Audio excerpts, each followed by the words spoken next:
Estimados alumnos, espero se encuentren muy bien.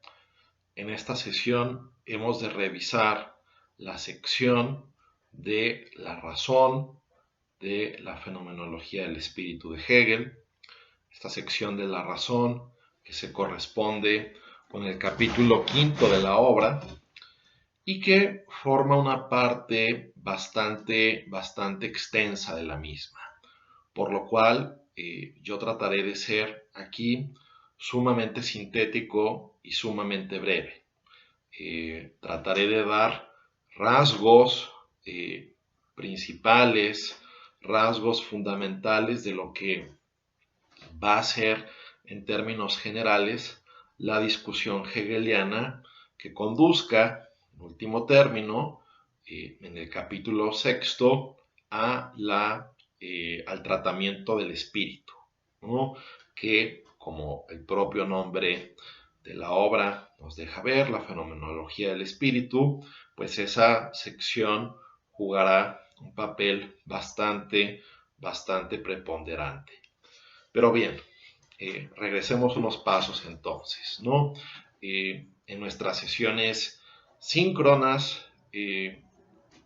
tratamos en la última vez la sección de autoconciencia, mostrando todas las dificultades y vicisitudes que enfrentaba el sujeto después de enfrentar o después de padecer en un primer momento esta dialéctica del amo y del siervo.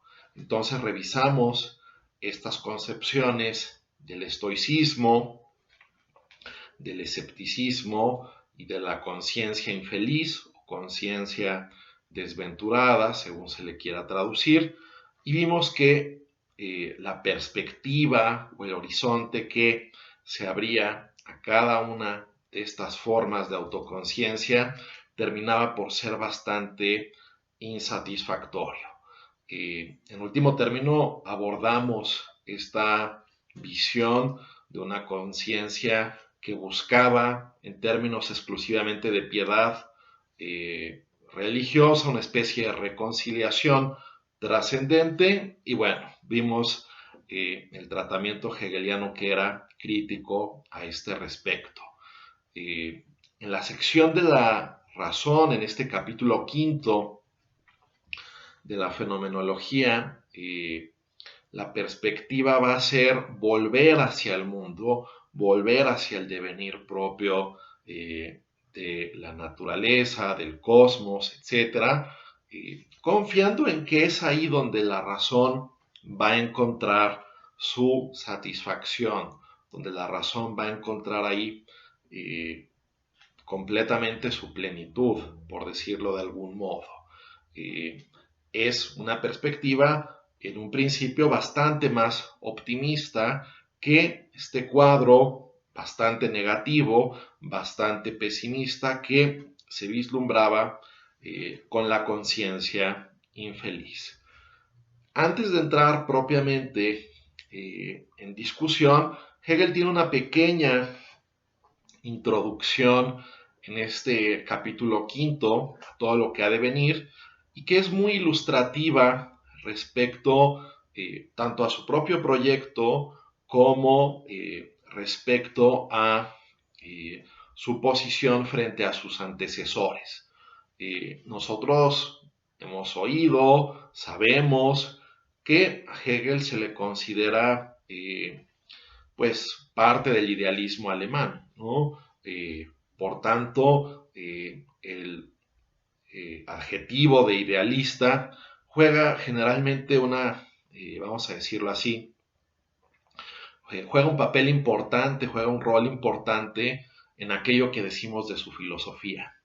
Sin embargo, es claro que Hegel tiene reticencias y dudas importantes sobre las posiciones idealistas de sus antecesores.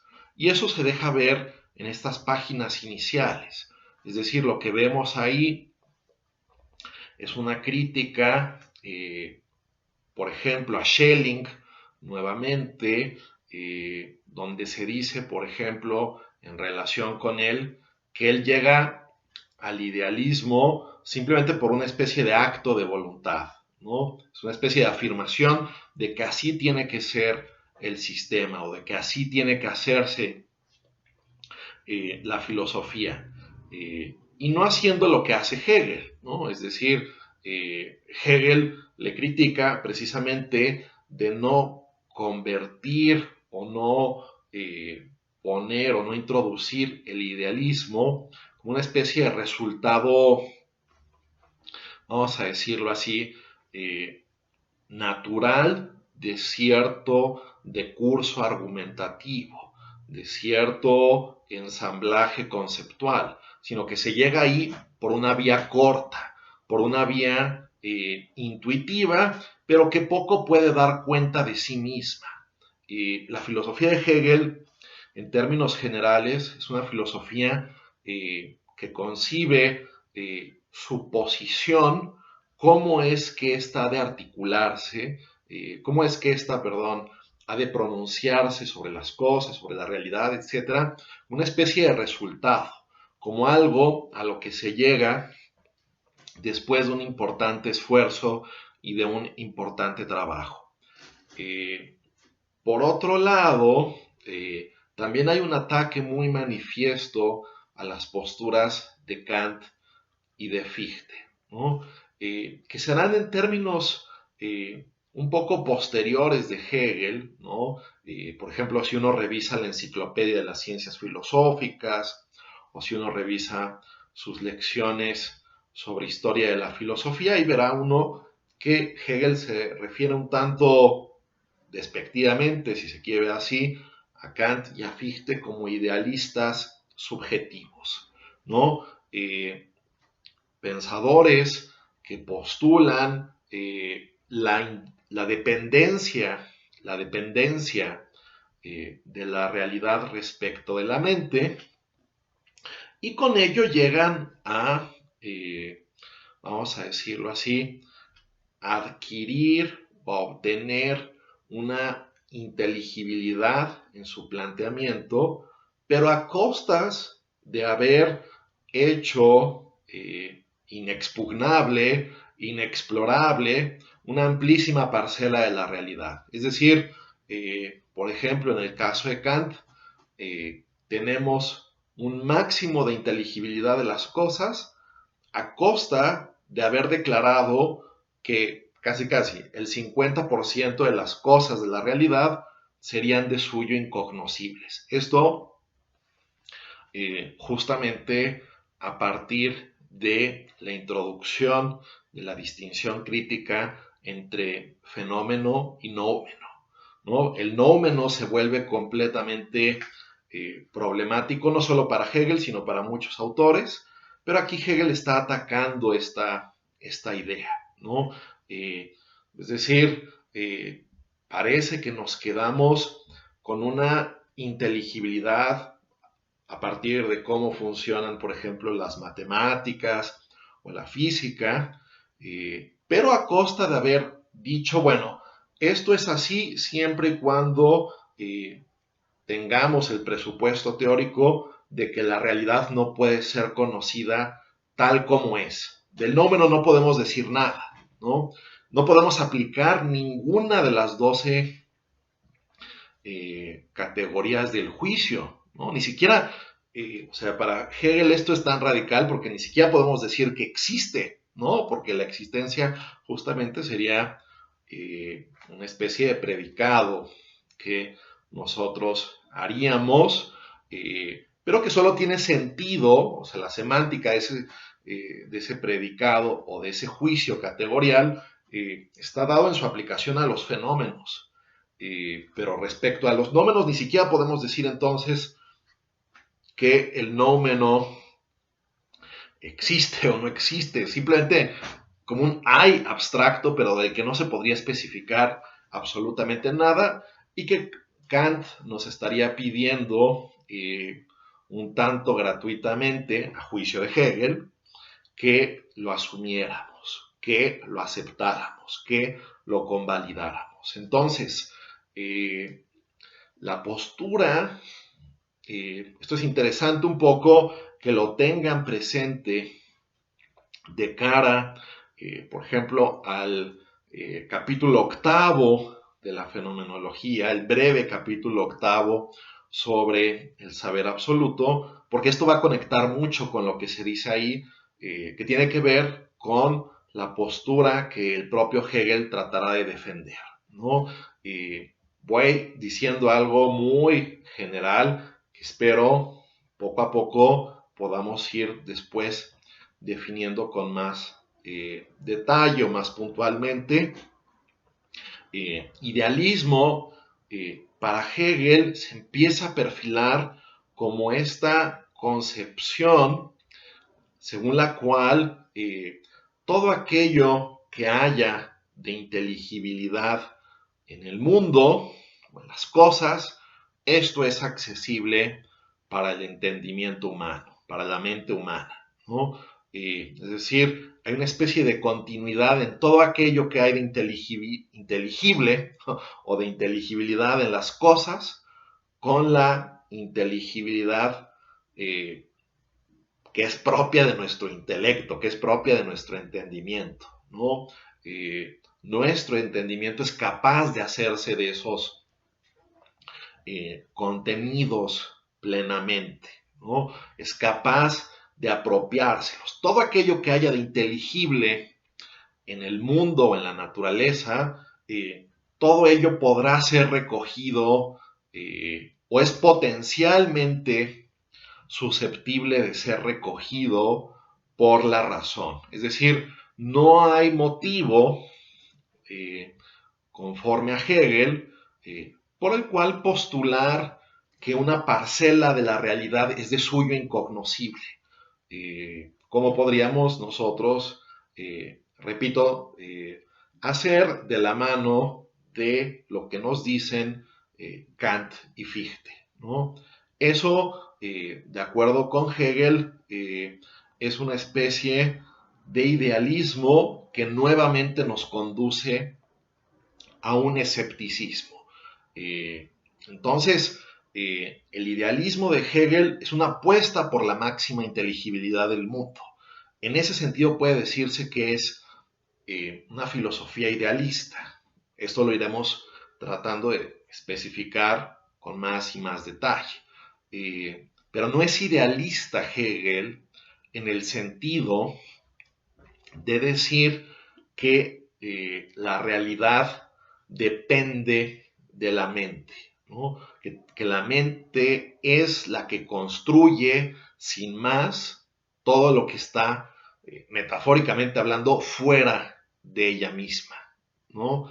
Esa es la postura o ese es el tipo de idealismo contra el cual Hegel eh, quiere pelearse. Bien, después de haber hecho esta especie de preludio o preámbulo en el capítulo quinto acerca de la razón, acerca de intentos filosóficos, en particular los intentos idealistas, que a su juicio serían profundamente inestables, profundamente equívocos, perdón, eh, en más de un sentido, Hegel comienza a retratar un vuelco de la razón, un viraje de la razón nuevamente hacia el mundo, hacia las cosas, hacia su capacidad de clasificar, de categorizar, y tratando justamente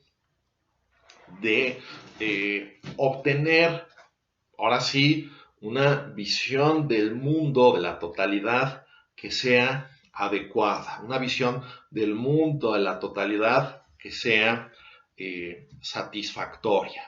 En ese sentido, podría decirse que este vuelco o que este viraje se asemeja un poco, aunque es obviamente ya un movimiento más maduro, pero se asemeja un poco al movimiento inicial con el cual partió la fenomenología al hablar de la certeza sensible, de la percepción y el entendimiento, porque nuevamente se busca encontrar una verdad, un fundamento o un asidero desde fuera, ¿no? Y esto un poco Hegel pues, parece retratarlo de la mano del éxito y del progreso de las ciencias naturales a partir de la modernidad. Pero ¿qué es lo que pasa? Bueno, nuevamente va a ocurrir un poco ese mismo problema que ya habíamos retratado. Es decir, que la razón va a reconocer poco sus propias características, sus propias propiedades, su propia índole, y va a estar demasiado volcada o vertida hacia lo exterior, ¿no? Ese es un tema que recurrentemente se observa en todo lo que viene. Esta sección se titula, es decir, aquello con lo que ya después de ese preámbulo introductorio, aquello con lo que propiamente comienza esta sección es con una razón observante, así la llama Hegel, ¿no? Una razón que busca desentrañar, advertir, elucidar todos los misterios de la naturaleza, confiada en que ella se puede enseñorear, con que ella puede de alguna manera establecer los vínculos más importantes y fundamentales de todo aquello que nos circunda.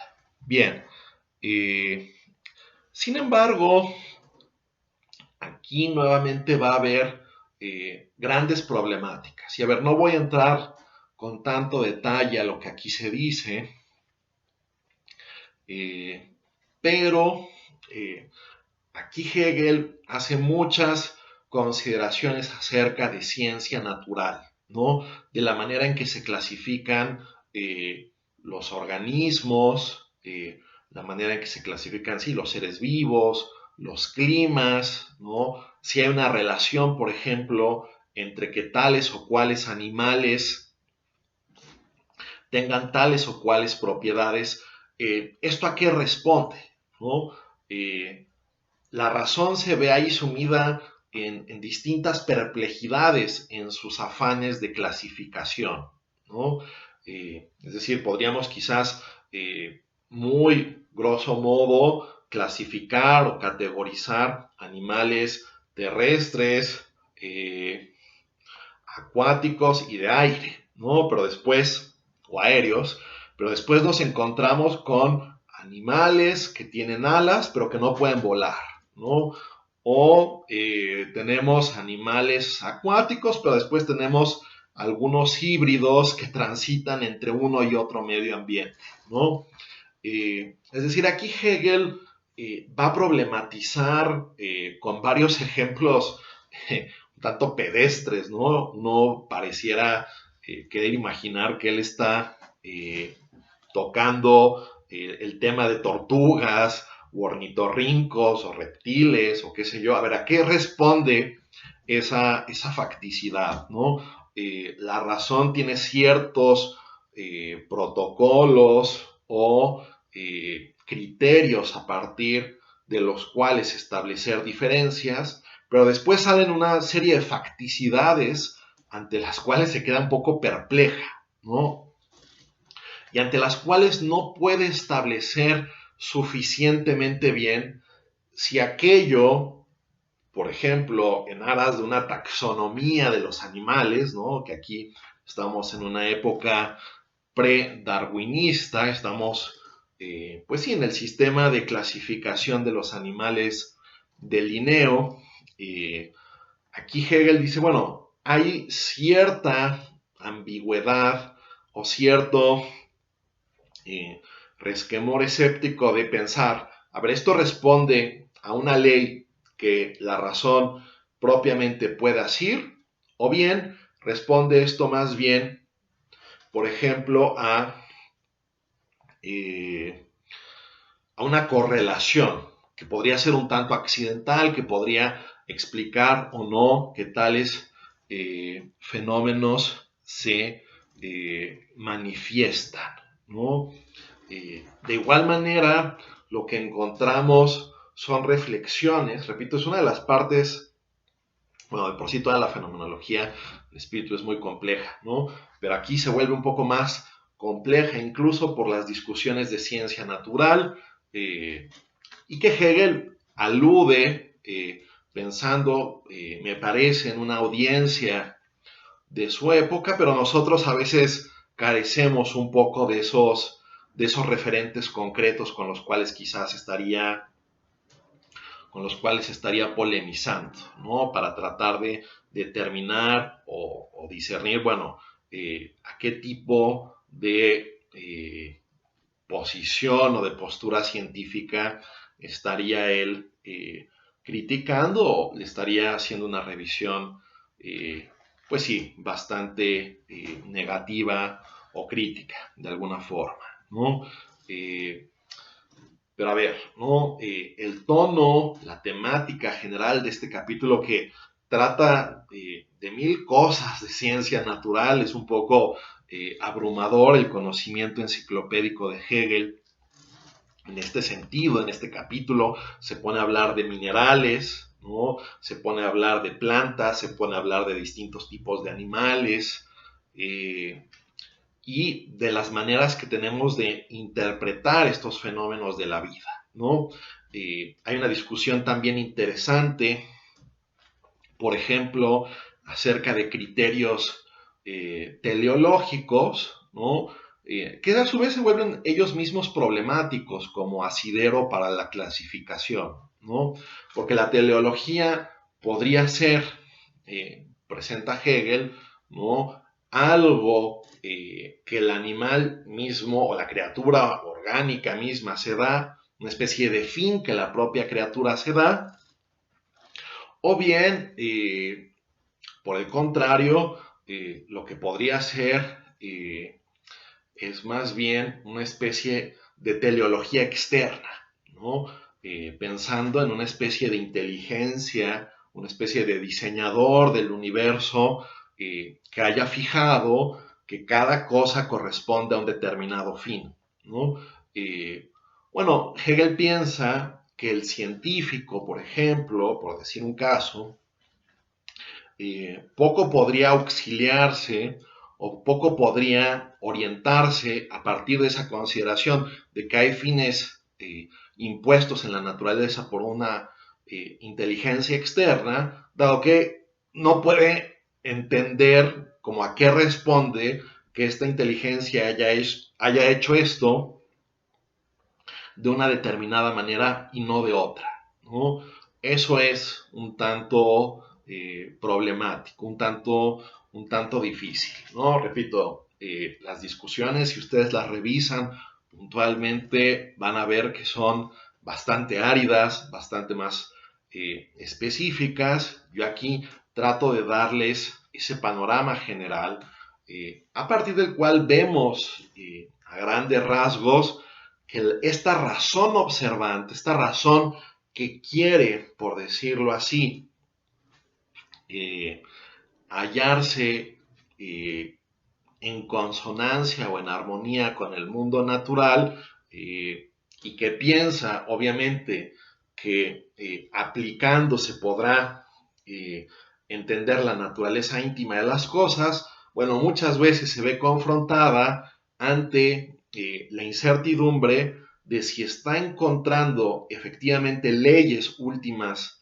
del funcionamiento universal de la naturaleza, de los organismos, etcétera, o si no son más bien correlaciones un tanto accidentales, un tanto anecdóticas o ocasionales que ella misma está estableciendo, pero que esto no responde per se a el mecanismo, repito, más íntimo de la naturaleza, ¿no? Entonces, eh, esa es la temática, el tenor general de esta razón observante. A ver, quizás únicamente para ilustrar, para que me crean que esta dificultad de clasificación existe, ¿no? Leer algo muy rápido hacia, por ejemplo, el final de la página 145, todas las referencias, como de costumbre, aluden a la paginación crítica. Dice Hegel, solo semejantes leyes, según las cuales los animales que pertenecen al aire sean de la cualidad de los pájaros, los que pertenecen al agua sean de la cualidad de los peces, los animales del norte tengan una gruesa piel dotada de cabello, etc., muestra enseguida una pobreza que no corresponde a la multiplicidad orgánica, una pobreza que no corresponde a la multiplicidad orgánica. Hay una disparidad, ¿no? Entre, vamos a decirlo así, los universales y los particulares, ¿no? Esto lo voy a decir muy de paso, no voy a poder ahondar en esto aquí, pero esto va a ser un tema que Hegel retoma ya después en el seno de su filosofía madura, pensar cuál es la relación adecuada entre universalidad y particularidad, ¿no? Pero para pensar eso, la razón tiene que examinarse a sí misma, tiene que comprender su propia lógica, ¿no? De ahí que el siguiente libro de Hegel sea La ciencia de la lógica, ¿no? Tratar de establecer la relación dialéctica que guardan universales con particulares, entre otras cosas, es algo que esta razón observante tan volcada hacia lo exterior, pues no está propiamente en condiciones de hacer. Y bueno, después de esta parte, la razón observante, bueno, que se subdivide en distintos momentos, ¿no? Pero hay un giro o un vuelco interesante después, porque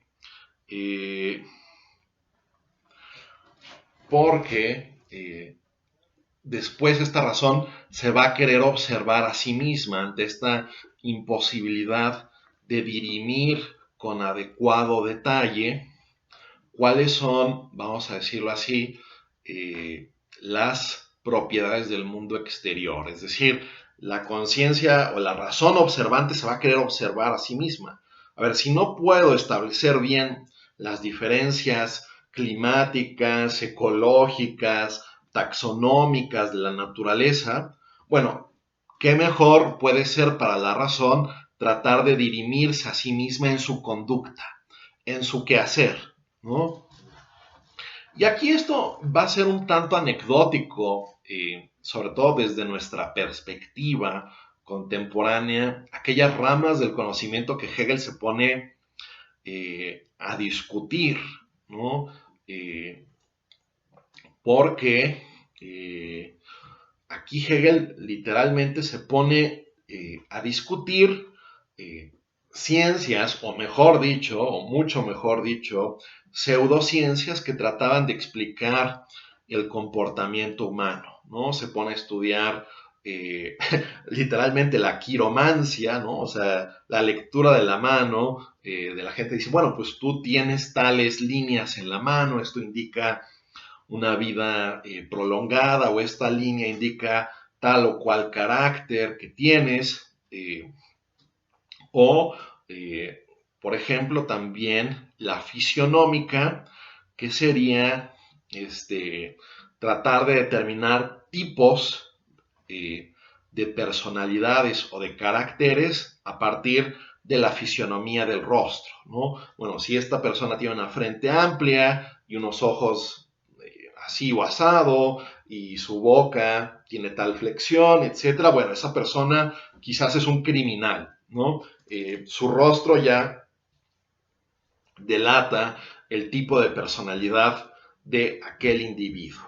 O bien, a partir de la estructura del cráneo, ¿no? La así llamada frenología. No sé si ustedes recuerden, pero hay un capítulo de Los Simpson, ¿no? Donde el señor Burns tiene una especie como de, sí, cráneo humano, subrayando que si se tiene tales o cuales protuberancias o si tal o cual forma craneal, bueno, eso indicaría igualmente el tipo de personalidad que uno tendría, ¿no? Otro ejemplo muy socorrido, otro ejemplo muy elocuente de la cultura pop, que quizás muchos de ustedes conozcan esto, la película de Django Unchained de Quentin Tarantino, ¿no? Donde justamente, si ustedes recuerdan, ¿no? Django es un esclavo afroamericano que está buscando su libertad, etcétera, y en un momento dado llegan a una finca de un esclavista personificado por Leonardo DiCaprio, quien se da cuenta de las intenciones ocultas de Django de liberar a algunas personas, entre ellas pues la mujer que él ama, ¿no?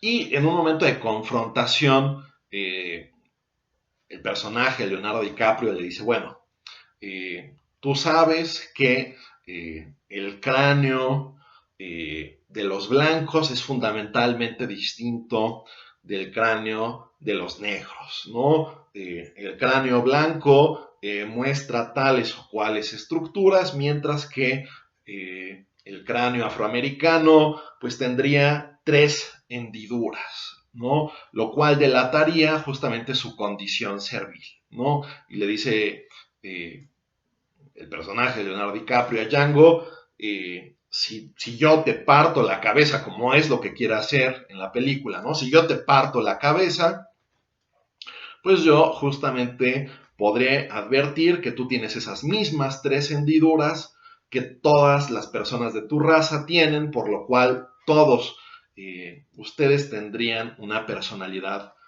servil o esclava. Bueno, esto es una locura por completo, ¿no? Esto es una cosa aberrante, esto es algo indigno por donde se le quiera ver, ¿no?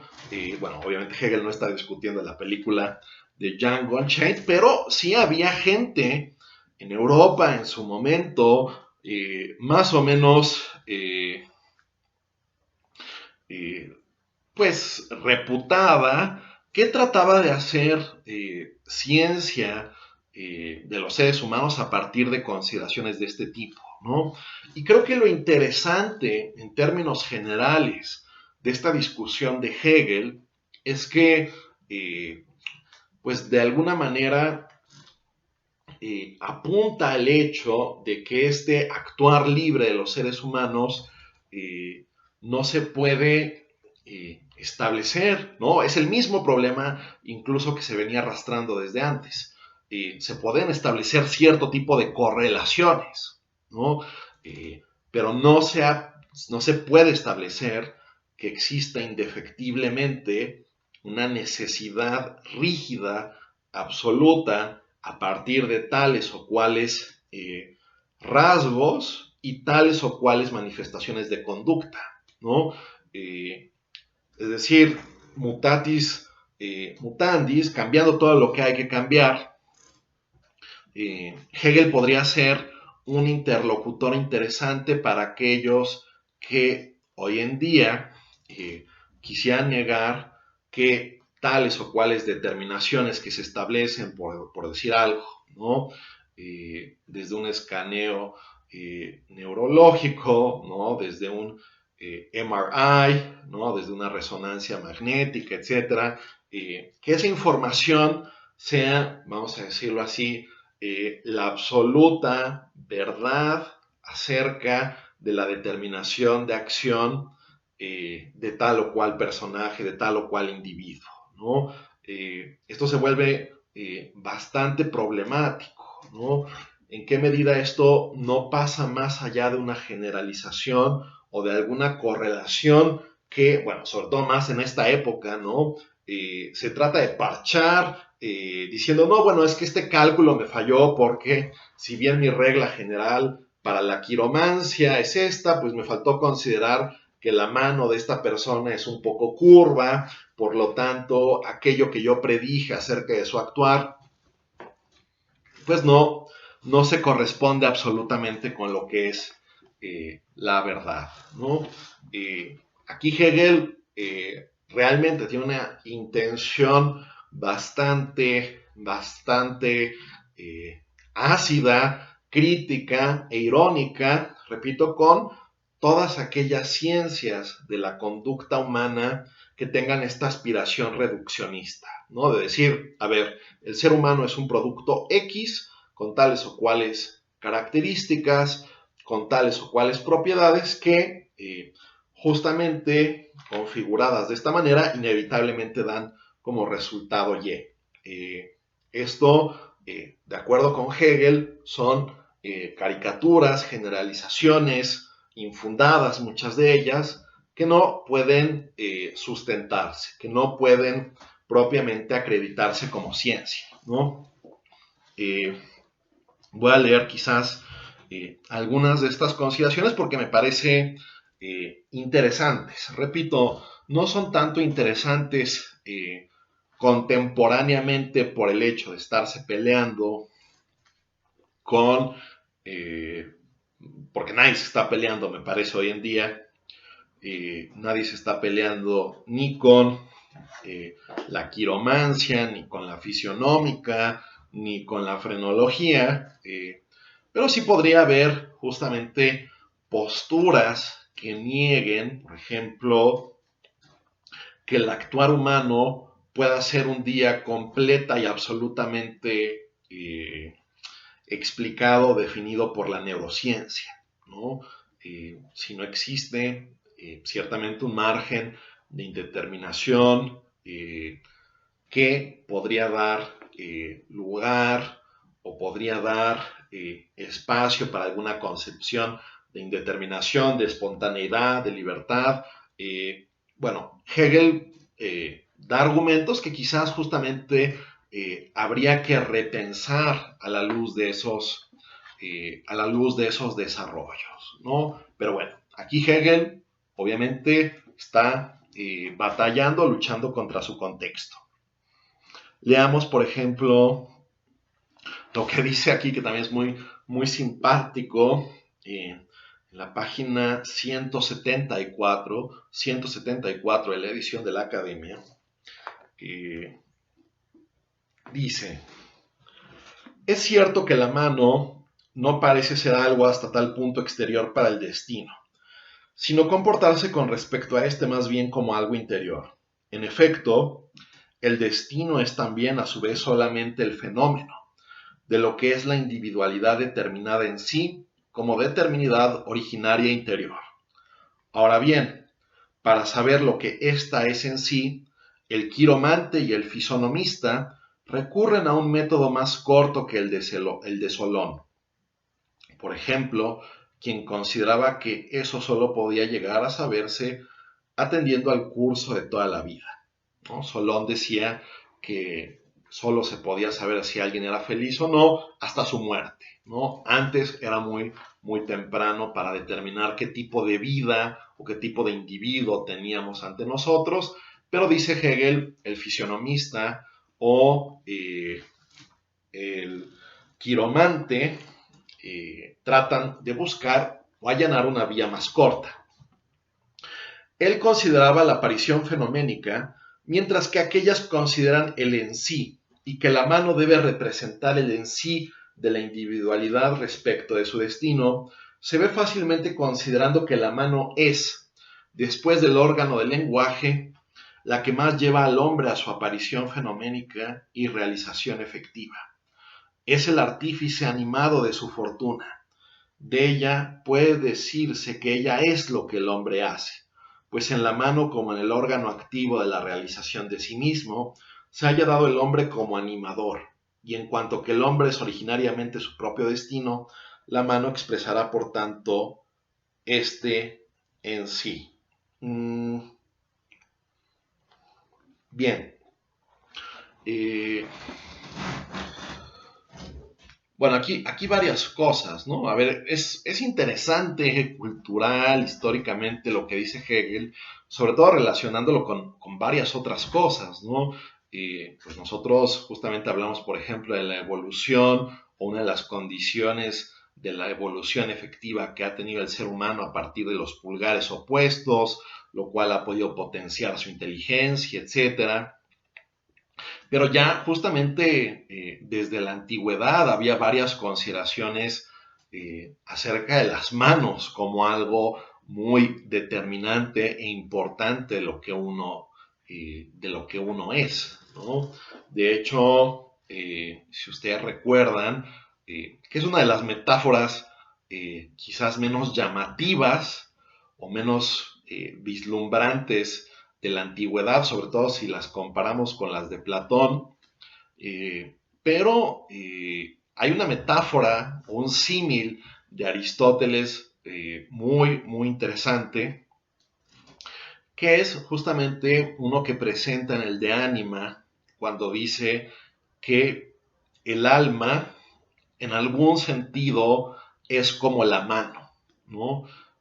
¿Por qué dice esto Aristóteles? Bueno, porque la inteligencia puede hacerse una con todas las cosas, ¿no?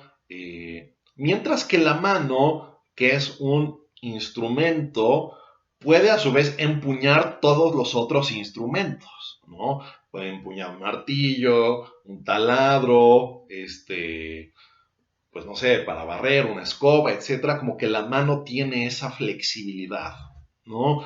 Y por lo mismo, la mano, como el órganon, ton órganon, haplos, ¿no? El órgano de órganos o el instrumento de instrumentos por excelencia, bueno, pues eso nos hablaría de que las manos son algo muy importante para el ser humano, ¿no? Eso se ha subrayado constantemente a lo largo de la historia de la filosofía, del pensamiento. Y dice Hegel, no es extraño que haya habido algo así como quiromancia, pero a ver, ¿a qué ciencia, no? A pesar de que las manos sean algo tan determinante para el ser humano, realmente se puede establecer una correlación, una vinculación entre una vinculación causal, que no una correlación entre la escritura, entre determinadas líneas caen las manos, respecto al propio carácter, respecto a la propia individualidad. Bueno, eso le va a parecer eh, algo completamente risible para Hegel, ¿no? Eso le va a parecer algo de lo cual no va a dejar una y otra vez de burlarse, como lo hace también con, repito, la fisionómica y con la frenología, ¿no? Aquí, por ejemplo, dice, página 177. Bueno, que aquí está hablando un poco como de varias de estas aproximaciones, ¿no?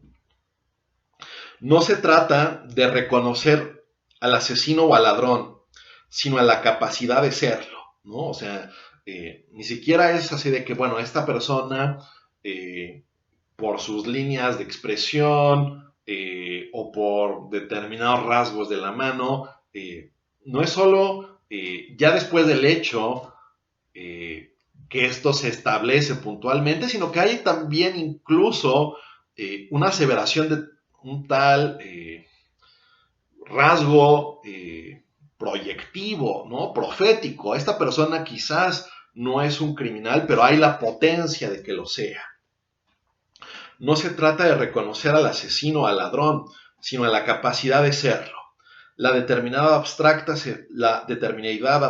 firme se pierde así en la determinidad infinita concreta del individuo singular, la cual reclama ahora descripciones harto más ingeniosas que aquellas calificaciones, ¿no? O sea, hay unos rasgos generales, pero que difícilmente hacen justicia a esta individualidad, por lo cual hay que ajustar todo aquello que se dice desde el plano teórico al caso particular. Evidentemente estas descripciones más ingeniosas dicen más de lo que podrían decir calificaciones como asesino, ladrón, bondadoso, íntegro, etc., pero no bastan, ni mucho menos, para el fin que se persigue, que es el enunciar el ser que se ha querido decir por medio de la opinión o la individualidad singular, como no bastan las descripciones de la figura que van más allá de la frente achatada, la nariz larga, etc. Pues la figura singular, como la autoconciencia singular, es, en cuanto ser que se ha querido decir por medio de la opinión, inexpresable. La ciencia, el conocimiento del hombre que recae sobre el hombre, que se ha querido decir por medio de la opinión, lo mismo que la fisionómica que tiende hacia su pretendida realidad efectiva y pretende elevar a un saber los juicios carentes de conciencia de la fisionómica natural. Es por tanto algo interminable y sin base, que jamás puede llegar a decir lo que quiere decir por medio de la opinión, porque se limita a quererlo decir por medio de la opinión y su contenido es solamente algo que se ha querido decir de esta manera, ¿no? Aquí claramente es, de nuevo, ¿no? La ausencia real de un poder predictivo concreto, tangible, puntual, ¿no? Incluso en el curso de esta argumentación, Hegel cita a un literato alemán llamado Lichtenberg, que decía algo así, bueno, si alguien me quiere decir o tratar de explicar absolutamente quién soy, basta con que tome una decisión contraria a su explicación para dejarlo 50 o 100 años perplejo, ¿no? Es decir, si a uno de nosotros nos dicen que somos criminales, pues bastaría justamente un acto honrado, etcétera, para que el otro se vea conducido a hacer una explicación de malabares completamente, vamos a decirlo así, ampulosa, barroca, para tratar de dar cuenta cómo es que un criminal, bajo tales o cuales circunstancias, bajo X o Y factores, en efecto podría llegar a cometer un acto honroso, un acto honesto, ¿no? Eso es un poco lo que aquí se plantea, ¿no? Y Hegel, estas también son páginas bastante divertidas de la fenomenología, si uno puede encontrar su humor como un poco por defecto, ahora sí de mi carácter, a mí me pasa, ¿no? Aquí Hegel dice en algún momento, se los leo, ¿no? Que dice en algún momento que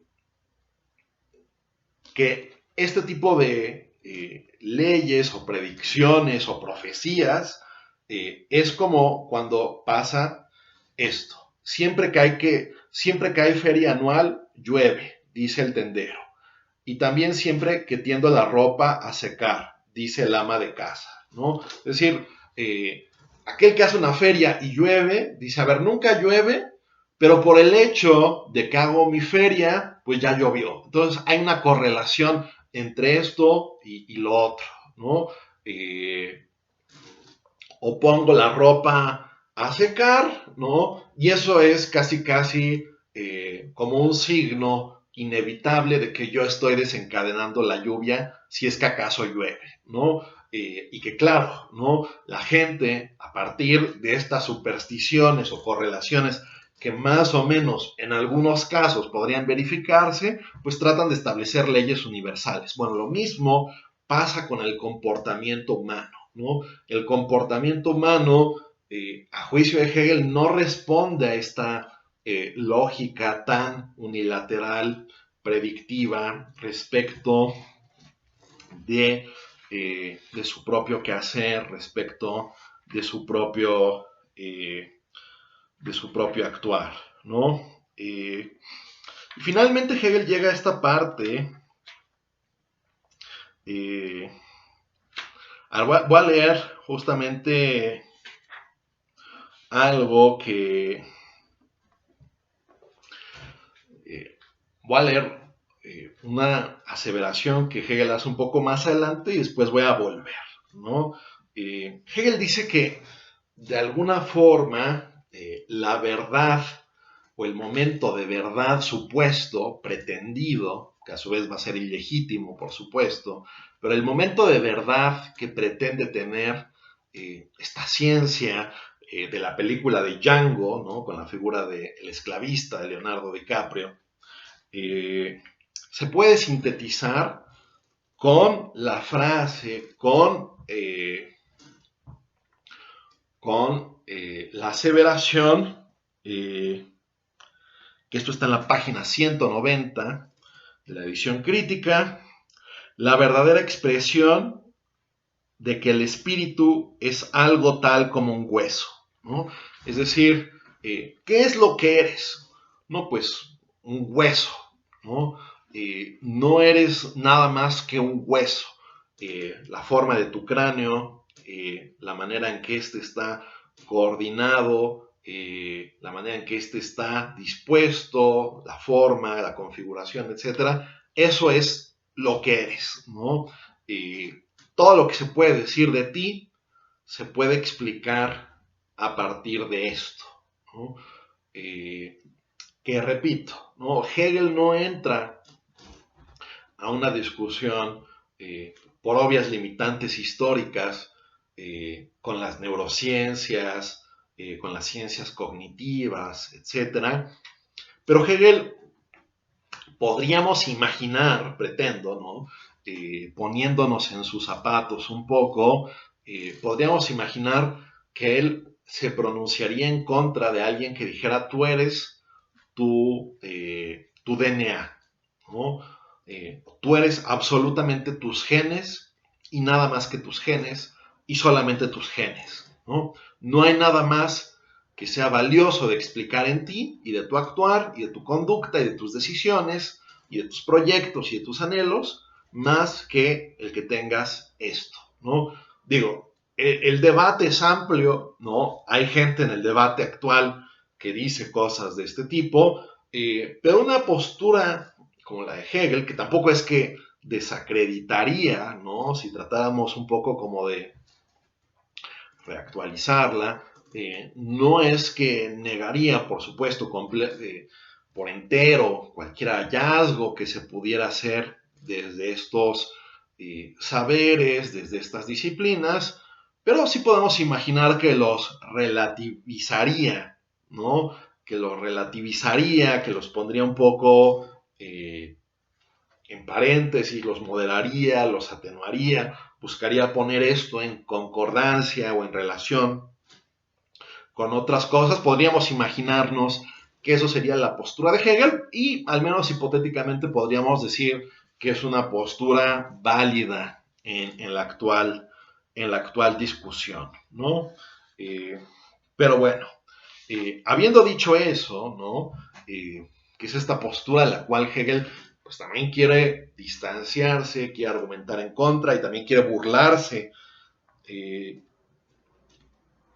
esto, bueno, o sea, de que el espíritu es un hueso, pues va a presentar algunas ideas, algunos desarrollos en ese tenor, ¿no? Me regreso un poco simplemente para leer algunas cuestiones muy brevemente, que tengan ustedes las referencias, ¿no? En la 184 dice, ahora, esta conciencia tiene que ocuparse de la relación más determinada entre los dos lados. El hueso craneano tiene sin duda, en general, la significación de ser la realidad efectiva inmediata del espíritu, pero la multilateralidad del espíritu da a su existencia la correspondiente multivocidad. Lo que se trata es de obtener la determinidad de la significación de los distintos lugares en que se divide esta existencia, cosa que a juicio de Hegel no se va a poder hacer, ¿no? Cosa que a juicio de Hegel no se va a poder establecer, incluso por justamente ciertas bifurcaciones, ¿no? En relación entre la mente y el cráneo, ¿no? ¿Qué es lo que determina una cosa? ¿El hueso determina el espíritu o el espíritu determina el hueso craneal? Incluso algo tan básico, tan simple no se puede establecer eh, algo en este sentido tan puntual o tan tajantemente, ¿no? Y aquí una de las referencias más divertidas, por ejemplo, no voy a leer dos, pero una de las más divertidas tiene que ver eh, con, eh, con el caso de Hamlet, ¿no? Aquí Hegel alude, ¿no?, a esta escena donde Hamlet, ¿no?, en la obra de Shakespeare, va a un cementerio y se pone a dialogar justamente con un cráneo, ¿no? Y bueno, ¿qué se puede establecer a partir de esto, ¿no? Eh, Dice Hegel. También esto sigue siendo, esto es igual, página 184 de la edición crítica. También a la vista de un cráneo como el de Yorick en Hamlet, se pueden ocurrir diversas cosas. Pero el hueso craneano, considerado como para sí, es una cosa tan indiferente, tan escueta, que en él inmediatamente no puede verse ni quererse decir por medio de la opinión nada más que él mismo. Recuerda evidentemente al cerebro y su determinidad, al cráneo de otra formación, pero no a un movimiento consciente, ¿no? El cráneo ya no está vivo, ¿no? O sea, no es que uno pueda, y bueno, creo que esto lo vemos pues con ciertos hallazgos arqueológicos, ¿no? O sea, podemos ver quizás justamente en el análisis de un determinado cuerpo, cuál era su alimentación, qué comía, qué actividades, a qué edad murió, etcétera, pero sus decisiones vitales, qué era esa persona, cómo se autocomprendía, qué lectura hacía de su proyecto de vida, etcétera, pues el hueso es algo vacío en este tenor, ¿no? Tal como lo podría ser, repito, a ver, esto es un poco imaginativo de mi parte, pero tratando un poco de poner a Hegel en concordancia con preocupaciones contemporáneas, ¿qué tanto podríamos decir exclusivamente de una persona a partir de leer su genética, ¿no? Podríamos establecer absolutamente todo de esa persona, quién es, cómo sentía tales emociones, cómo valoraba tales o cuales, o qué tendencia tiene para valorar sus amistades, sus vínculos familiares, si le gusta el arte, si no le gusta el arte, si le gusta la ciencia o no. Hegel piensa esto, bueno, al menos con el cráneo es claro que no se puede y habría que pensar, repito, lo otro. Recuerda evidentemente al cerebro y su determinidad, al cráneo de otra formación, pero no a un movimiento consciente, en cuanto que no lleva impreso en él un semblante ni un gesto, ni nada que se anuncie como emanado de un hacer consciente. En efecto, aquella realidad efectiva es la que debería presentar en la individualidad ese otro lado. El lado que no sería ya ser reflexionado dentro de sí mismo, sino un ser puramente inmediato. Bien, a ver, creo que conviene leer un par de parágrafos más, ¿no? Porque, repito, es interesante esta problematización hegeliana, ¿no? A partir de ciertos índices fisiológicos, a partir de cierto tipo de descripciones anatómicas, ¿no? A partir, extrapolando, repito esto, hacia un contexto un tanto más contemporáneo, a partir de una visión absolutamente naturalista del ser humano, se pueden llegar a hacer descripciones tan tajantes sobre el carácter y la individualidad, ¿no? Esa es un poco la duda que Hegel disemina fuertemente a lo largo de todo su texto, ¿no? Que aquí esto, lo que les voy a leer a continuación, nos recuerda inevitablemente esta escena de la película de Tarantino, ¿no? De Django Unchained. A ver, esto es final de la 185.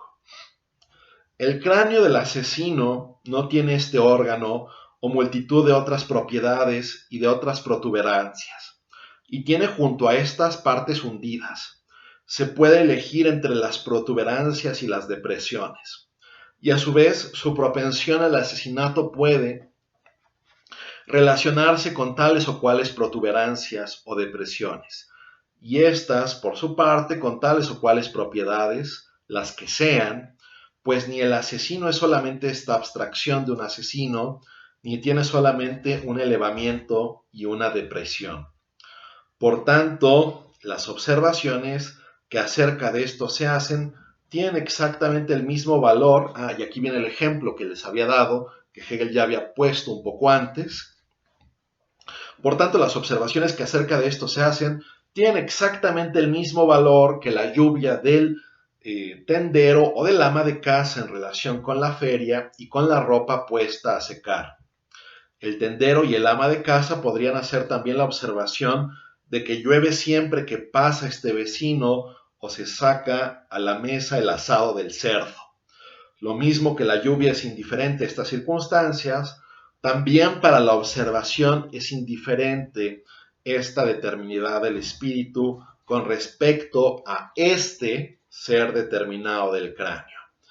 Y en efecto, de los dos objetos de este observar, el uno es un escueto ser para sí, una propiedad osificada del espíritu, lo mismo que el otro es un escueto ser en sí, y siendo ambas cosas osificadas, cada uno de ellos es perfectamente indiferente con respecto a todo lo demás, ¿no? Son ámbitos realmente divorciados, no se ha pensado bien, si es que lo hubiera, una vinculación dialéctica más esencial entre los mismos. Por lo tanto, estas descripciones son completamente anecdóticas, son completamente azarosas o accidentales, ¿no? Repito, ¿no? Cualquier protuberancia que uno pudiera decir de que esta persona o que hace que esta persona sea tal o cual, al más mínimo contraejemplo tendríamos que redefinir completo esta ciencia pretendida que tendríamos respecto del actuar humano. En fin, no quiero detenerme mucho más en esta sección que, dicho sea anecdóticamente, ocupa muchas páginas de la fenomenología del espíritu, lo cual, como les decía en algún momento en la clase, ¿no?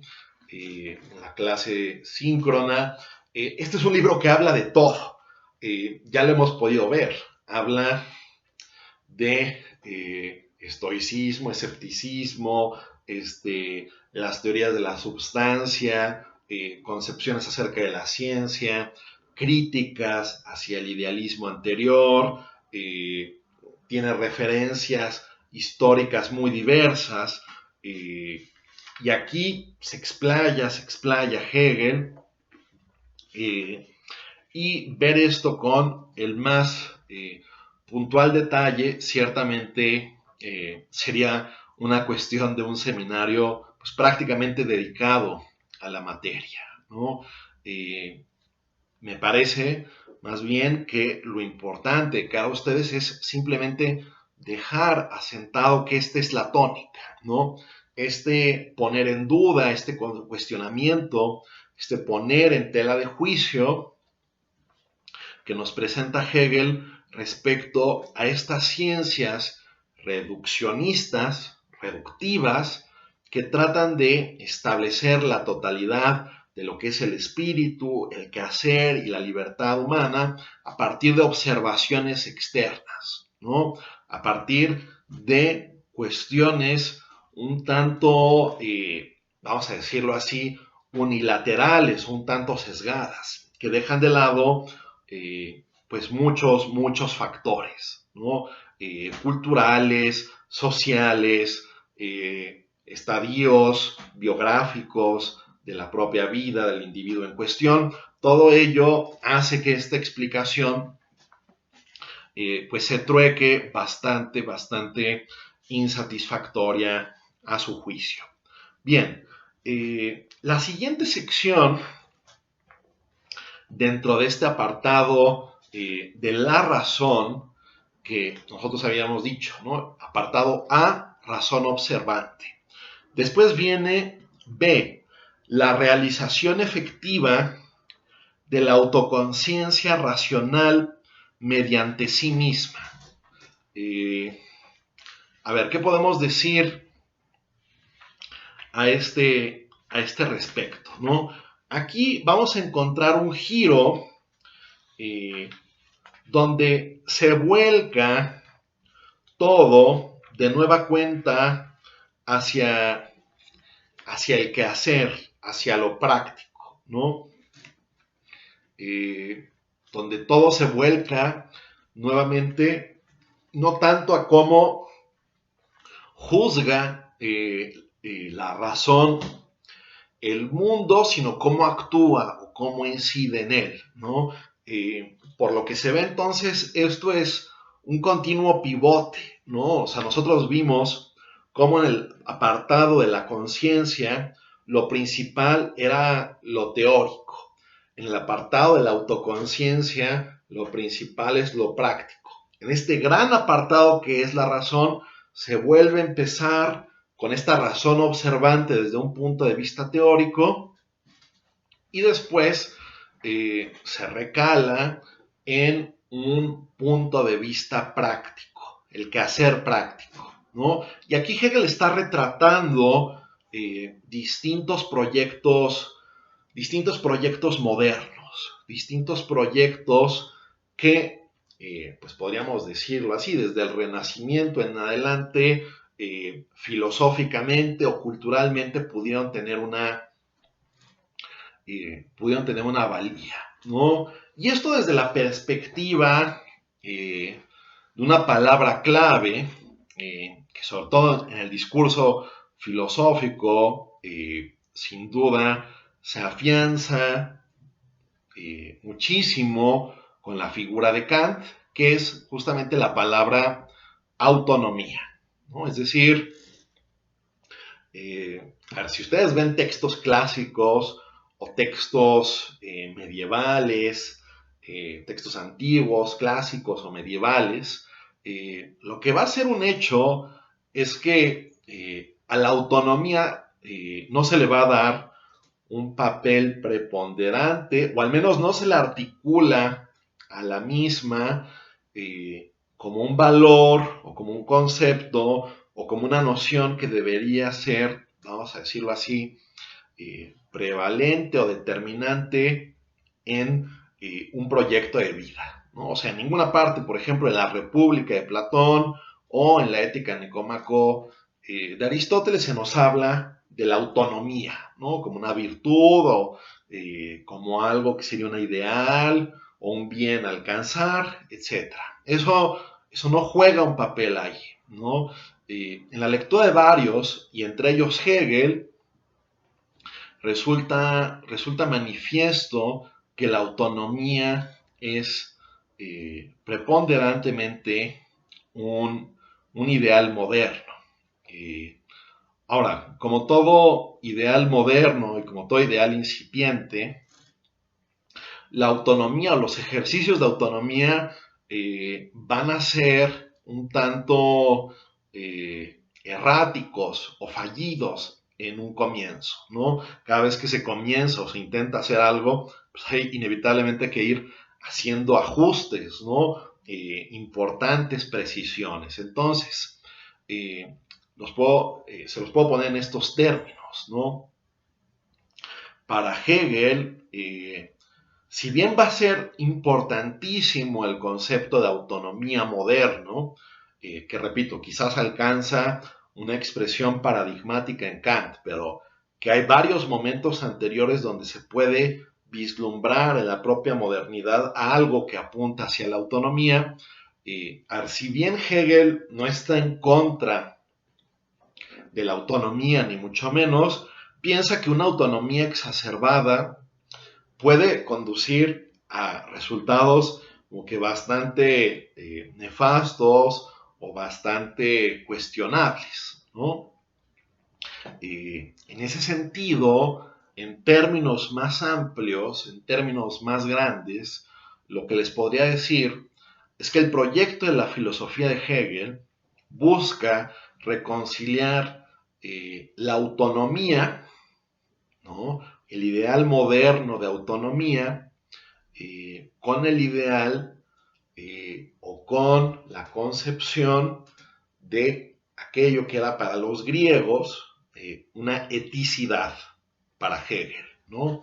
Es decir, la eticidad, nosotros, si se acuerdan, esto lo volveré a decir muchas veces en lo que viene, sobre todo a partir de la sección del espíritu, pero la eticidad es como este entramado de costumbres, de prácticas, de tradiciones y de instituciones que le dan a los individuos una dirección o una orientación en su actuar, ¿no?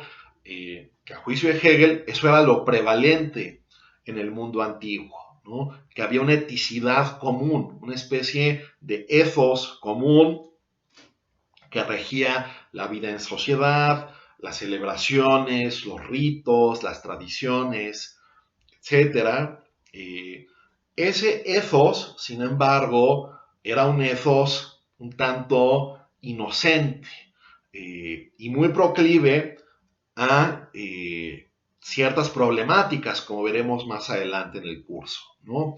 Hegel quiere, por decirlo así, muy simplificado esto, la manera en que lo voy a presentar, pero quiere reconciliar un ideal de eticidad, pero un ideal de eticidad moderno, con una concepción adecuada, ajustada de lo que es la autonomía, ¿no? Estos dos ejes van a ser muy importantes en su filosofía, sobre todo ya en su filosofía más madura, es decir, ya no tanto incluso en esta fenomenología del espíritu de 1807, sino más bien en su filosofía del derecho de 1820, ¿no? Pero aquí todos estos elementos ya empiezan a cobrar sentido, ya empiezan a cobrar una dirección específica, ¿no? Nosotros veremos cómo en el primer capítulo en el primer momento del capítulo sexto, que es el capítulo del espíritu, Hegel empieza con una discusión de la eticidad griega, ¿no? Y va a tratar de mostrar por qué esta se fractura, por qué esta tendía a escindirse y por qué esta, al final de cuentas, se disgregó, ¿no? Entonces, sus explicaciones en la fenomenología operan un tanto ex negativo, ¿no? Desde lo negativo, mostrando ciertas fracturas, etcétera, pero apuntando indirectamente hacia aquello que él mismo va a tratar de abrazar. Pero bueno, volviendo al punto, entonces, aquí ya no es una razón como tal que observa, sino es una razón que actúa, ¿no? Aquí tenemos, ¿no? Apartado B del capítulo quinto, del capítulo de la razón, la realización efectiva de la autoconciencia racional mediante sí misma. Es decir, quizás ya no tanto observando, pero actuando, transformando, incidiendo, es que la razón alcanzar, puede alcanzar una plenitud, ¿no? Entonces aquí se revisan algunos de los que son, vamos a decirlo así, momentos paradigmáticos de la autonomía moderna, ¿no? Y el primero con el cual Hegel comienza su discusión, esto en la página 198, lección crítica, es uno que él titula El placer y la necesidad, ¿no?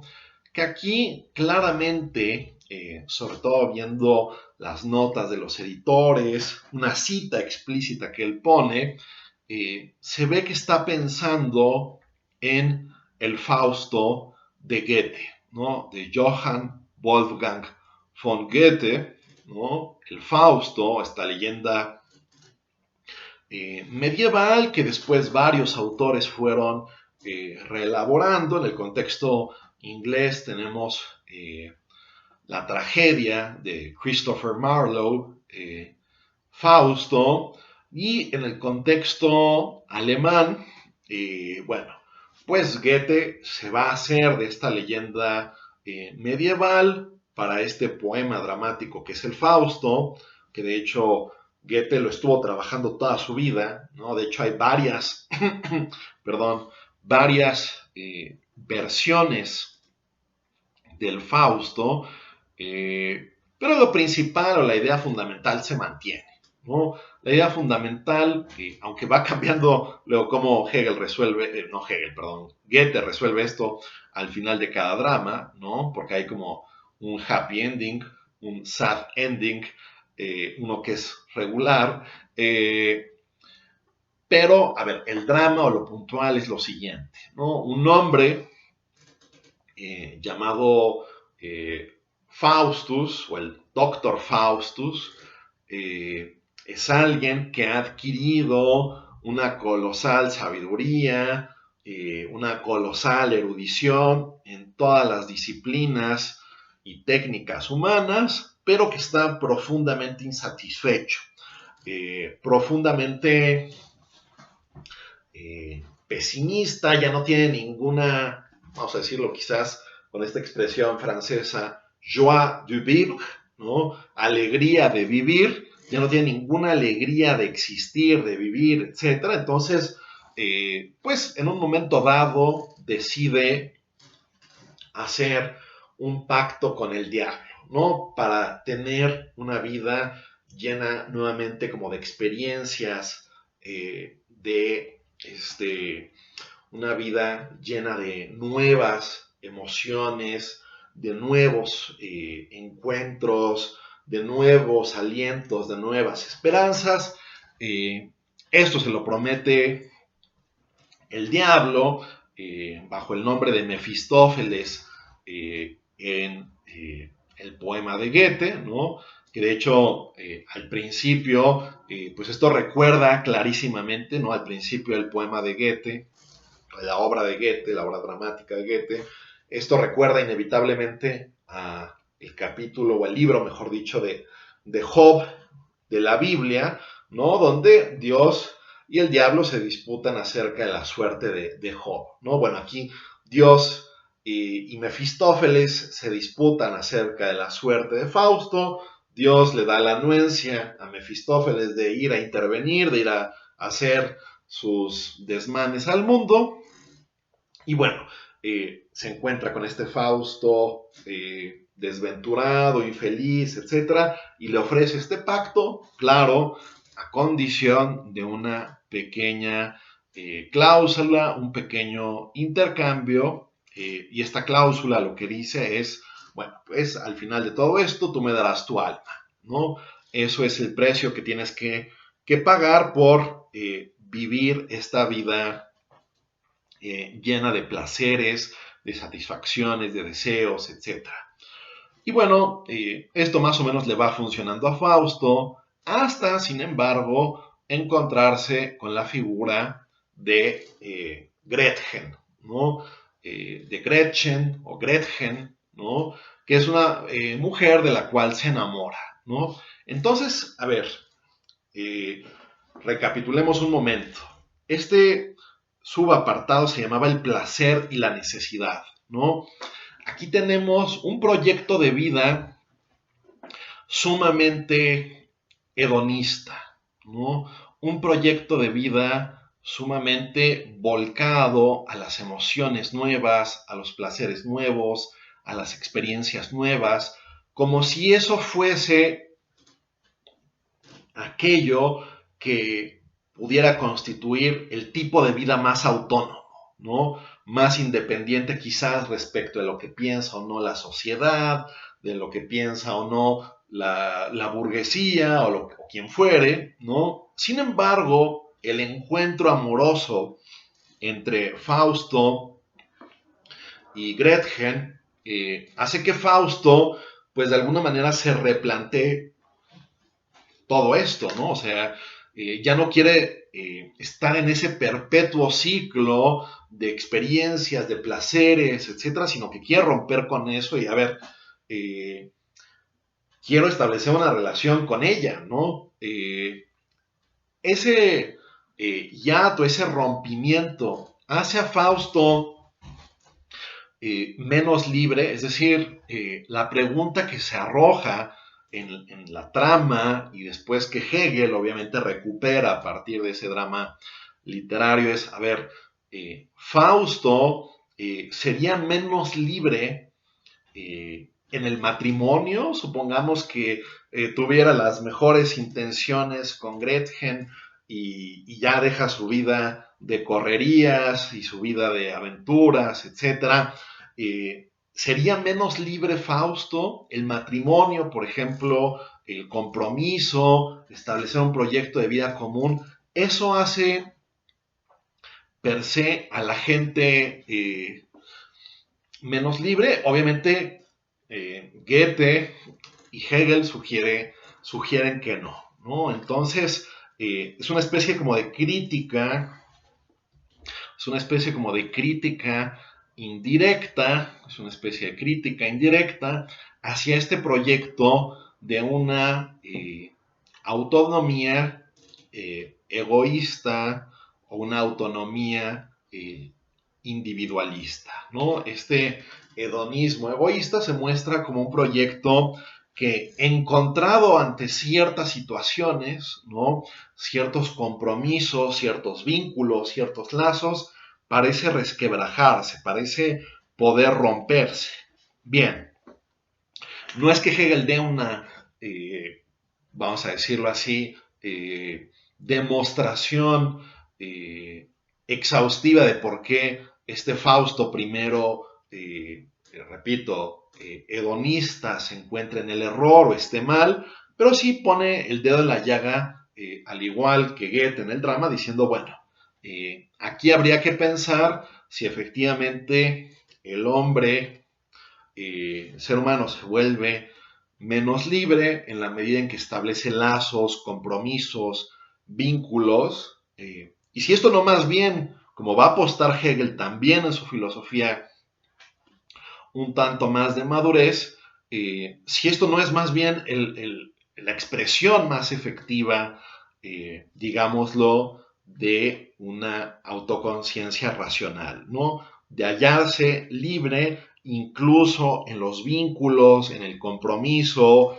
en las instituciones que fundamentan el entramado social. Bueno, después viene una sección, ¿no? Aquí los títulos, sobre todo, particularmente aquí los títulos que va presentando Hegel, son realmente brillantes, ¿no? En la 202, después de haber tratado el placer y la necesidad, nos presenta la ley del corazón y el desvarío de la infatuación.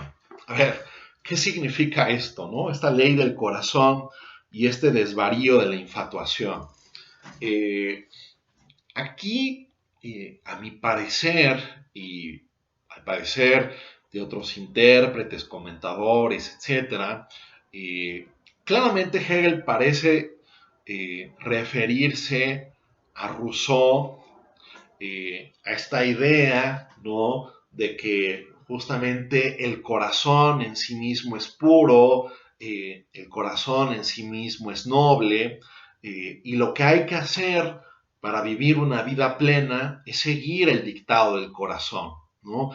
Es el seguir el dictado de esta naturaleza más íntima que habita en todos nosotros, ¿no? Y que a todos nosotros nos interpela.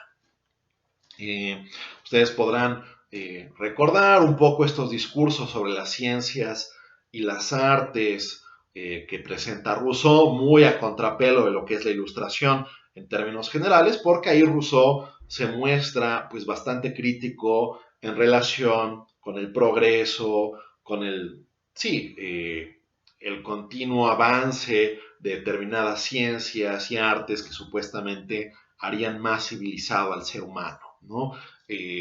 por el contrario, ¿no? Para Rousseau se han ido fomentando toda una serie de vicios y de rivalidades sociales. Hay vicios que son específicamente sociales, a partir de la competencia, de la envidia, etcétera, que solo se han podido desarrollar en las sociedades modernas, ¿no?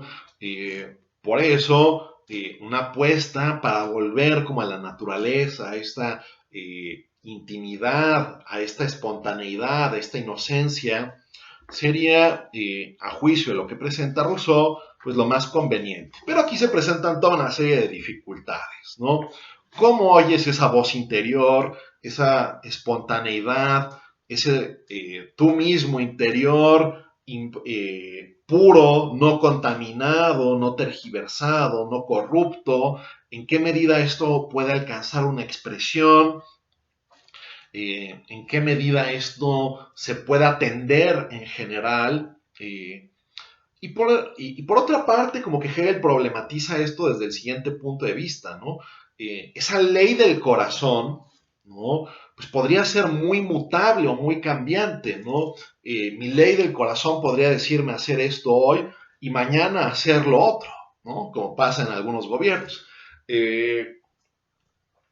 Entonces, ¿cuál es el criterio, ¿no? Es decir, alguien que quiera apelar a la ley del corazón del otro para hacer algo, pero la ley del corazón del otro ya cambió, bueno, ¿a cuenta de qué? ¿O a razón de qué? Es decir, apelar a esa, repito, naturaleza incorrupta, esa naturaleza primigenia, no trastocada, no tergiversada, se vuelve algo sumamente problemático, sobre todo desde un foro público, ¿no? Pensando en leyes, pensando en políticos, pensando en gobernantes, ¿no? ¿Qué significa esto de actuar de buena voluntad o de buena fe todo el tiempo? O sea, ¿en qué se basa o en qué se determina esa buena fe, ¿no?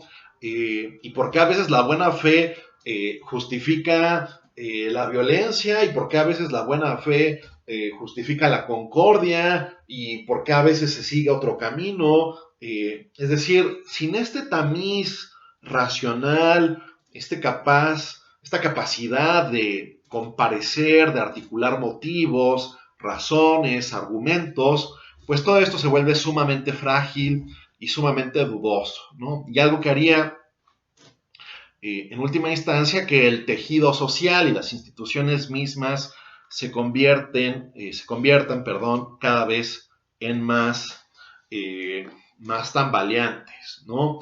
A ver, les voy a leer un, un párrafo en en esta sintonía, ¿no?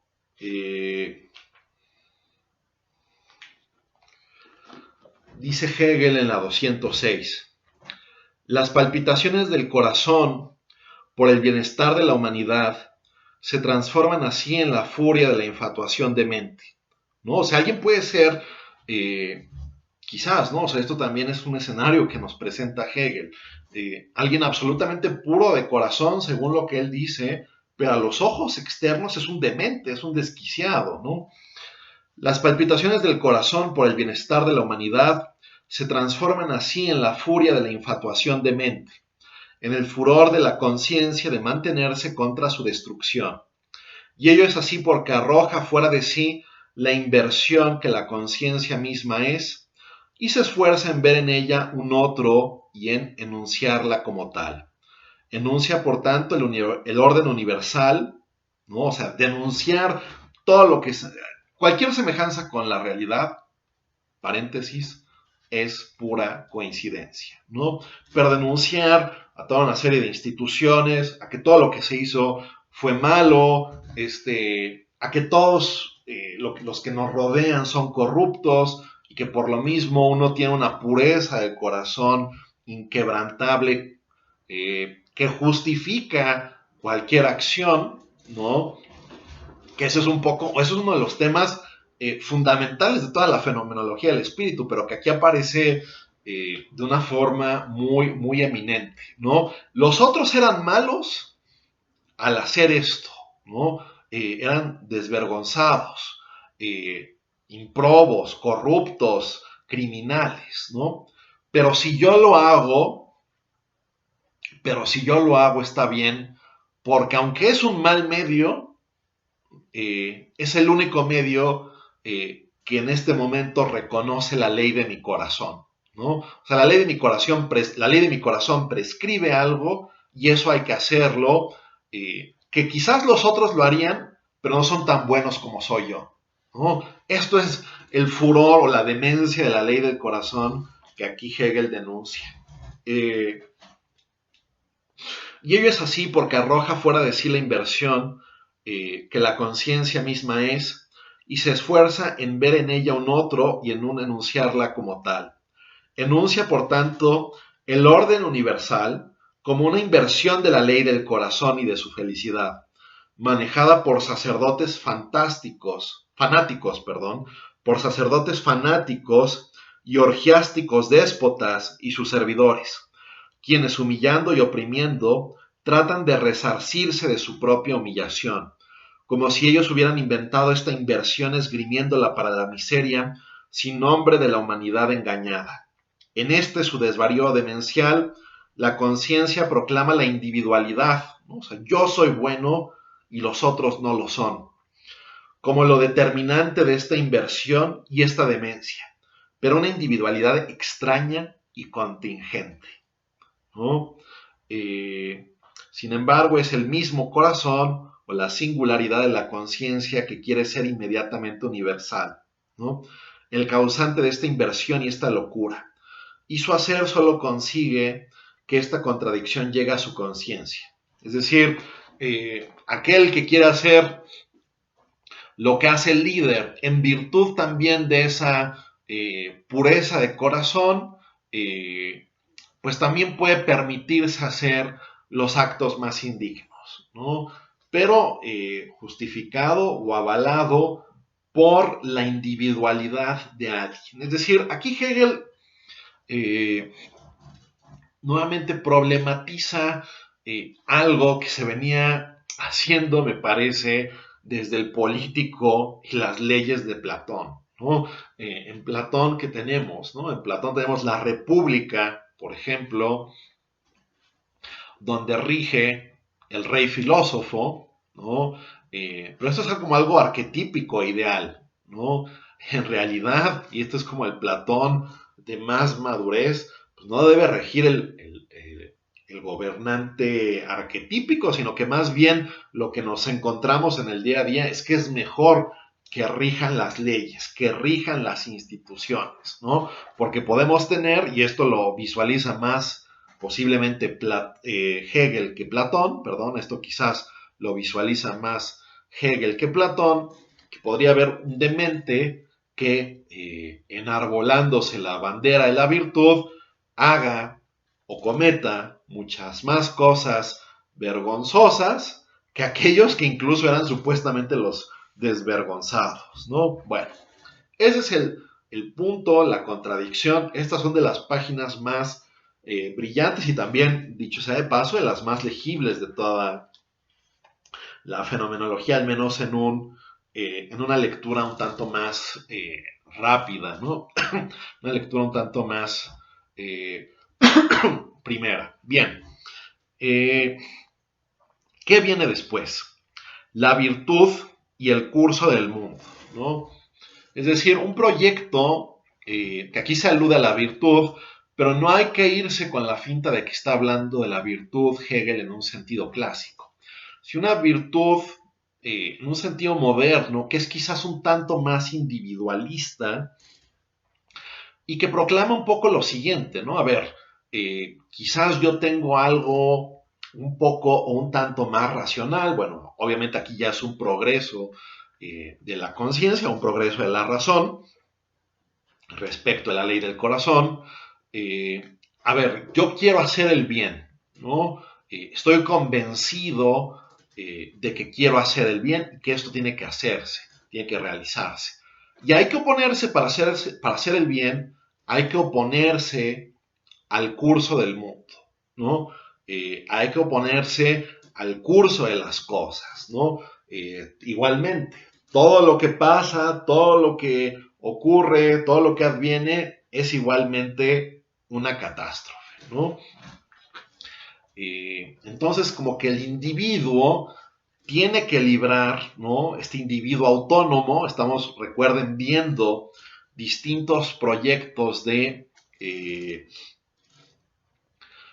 autonomía moderna. Bueno, pues el individuo autónomo tiene que oponerse a el curso del mundo, que es esencialmente corrupto. Sin embargo, esta virtud moderna, individualista, para Hegel ofrece la siguiente problemática. Y es que, de alguna forma, por ejemplo, incluso cierto tipo de acción egoísta o self-interested puede generar buenos resultados, ¿no?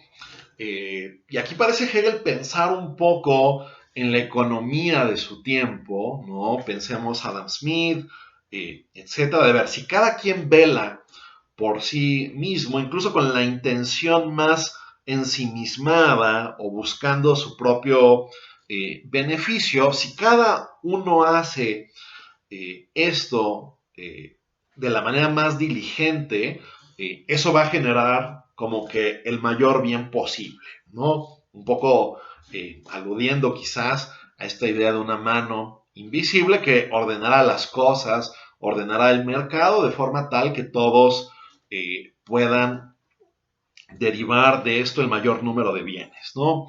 Eh, entonces, ¿qué es lo que pasa? Es decir, aquí como que las categorías de bueno y de malo como que se desdibujan, pierden un poco su contorno, se desdibujan. Si el malo y el bueno terminan generando un beneficio social, quizás en los mismos términos, pues ¿en qué se distinguen?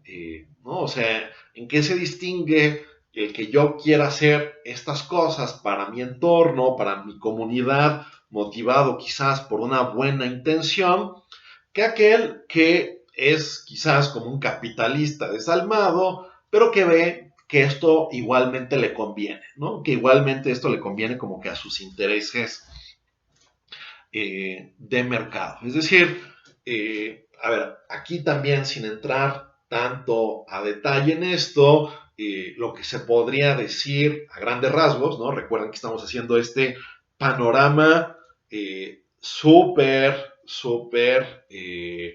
vamos a decirlo así, sinóptico, ¿no? No estamos entrando todo esto con el mayor detalle porque hacerlo implicaría un seminario exclusivo dedicado a la fenomenología, pero un poco para que se queden con la idea general de esto, es claro para Hegel que esta conciencia no ha pensado de forma suficientemente dialéctica su relación con el mundo, ¿no? Por lo cual no puede ella misma como diferenciarse realmente de aquel que hace el mal, ¿no? Por lo mismo son como figuras prácticamente homogéneas. Y aquí es igualmente muy brillante la manera en que Hegel describe esto, no sin una importantísima ironía.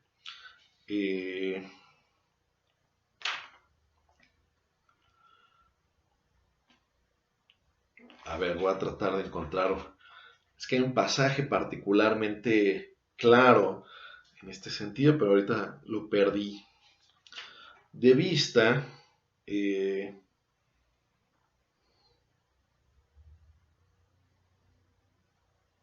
es este, ¿no? Que pone Hegel un poco la figura. Yo creo que igual no sé si estoy pensando en algo como el Quijote o algo de la literatura de la época, ¿no? Que ya hemos visto que Hegel refiere, por ejemplo, al Fausto. No es de extrañar que esté poniéndonos ciertas referencias literarias veladas, pero aquí pone justamente el combate ¿no? Esto me suena muy quijotesco, pero si alguien tiene una referencia, igual en las clases síncronas me lo puede decir. Pero aquí la figura que pone Hegel de esta virtud moderna enfrentada al mundo que no es tan malo como ella cree que es, ¿no? Porque incluso el mundo malo con sus vicios es capaz de generar cosas buenas, es como un caballero que se pelea consigo mismo. Es como un caballero frente a un espejo que piensa que alguien lo está agrediendo y él trata simplemente de imitar determinados movimientos, pero es el mismo combatiendo un enemigo ficticio, ¿no? Esto es particularmente brillante. Eh, Dice Hegel, ¿no? Es cierto que la virtud ha depositado su creencia de la fe en la unidad originaria de su fin y de la esencia del curso del mundo, como un ardid para caer sobre las espaldas del enemigo en el transcurso de la lucha y llevar en sí a este fin a su consecución. De tal modo que, de hecho, para el caballero de la virtud, ¿no? Aquel que dice, no, a ver, yo soy bueno y, pues no sé, los clérigos, los economistas, los reyes, los empresarios, qué sé yo, ellos son los malos, ¿no? Pero yo soy bueno, ¿no? O la gente de a pie es mala, pero yo voy a tratar de hacer algo bueno. Eh, para el caballero de la virtud, su propio hacer y su lucha son propiamente un duelo de esgrima ante el espejo que él no puede tomar en serio, ¿no? Puesto que pone su verdadera fuerza en el hecho de que el bien es en y para sí mismo, es decir, se cumple por sí mismo. Duelo que tampoco puede dejar que sea tomado en serio.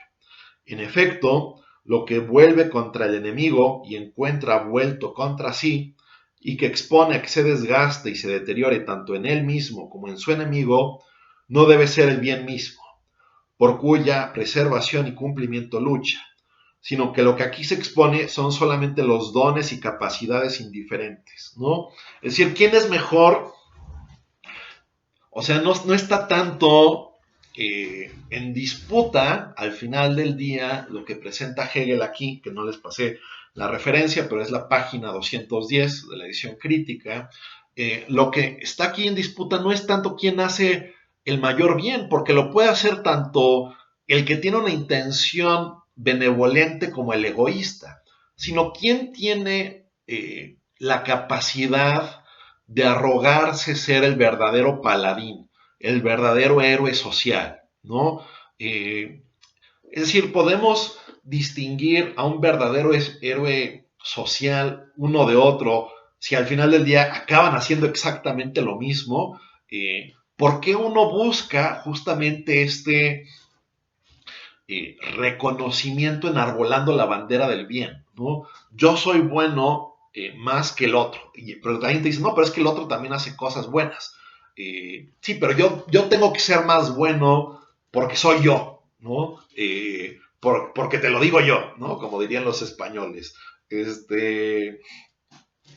En fin, esta idea, este momento es lo que se pone aquí seriamente en disputa, ¿no? Eh,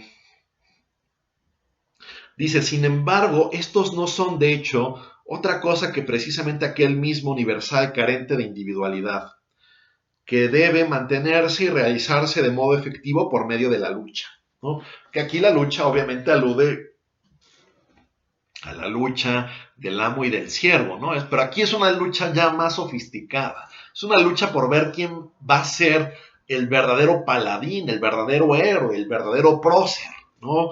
Eh, y si esto realmente es una disputa, una pelea real que haya que tener, ¿no? O sea, en fin, como que Hegel pone aquí, sin darnos una solución absoluta, última, sobre qué pasa, ¿no? Vuelve a poner el dedo en la llaga sobre un proyecto de autonomía cuya realización estribaría en decir o presentar, bueno, yo soy el mejor o yo soy el bueno, independientemente de lo que el otro haga, yo por definición tengo que ser el mejor y tengo que sobresalir en esta lucha.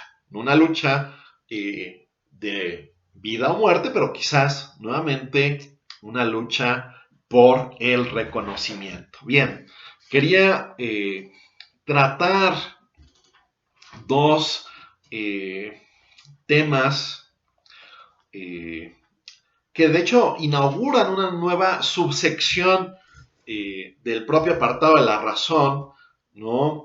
Perdón, quería tratar tres otros momentos de autonomía que vienen contenidos a su vez en un tercer y último apartado del capítulo de la razón titulado La individualidad que es en sí y para sí misma real, que esto obviamente sigue en el movimiento o en el vuelco práctico del que hablamos, pero que esto ya, al menos según la arquitectónica de la fenomenología, constituye otra cosa. Bueno, este video ya es un tanto extenso, por lo tanto lo vamos a dejar aquí, ¿no? Entonces, en la próxima sesión asíncrona terminaré de tratar esto de la individualidad que es en y para sí misma real, y comenzaré a hablar sobre el capítulo sexto, que es el capítulo sobre el espíritu. Bien, aquí lo dejamos en esta sesión. Pronto les haré llegar el video, el link, perdón, con el video correspondiente. Bueno, muchas gracias. Un saludo a todos.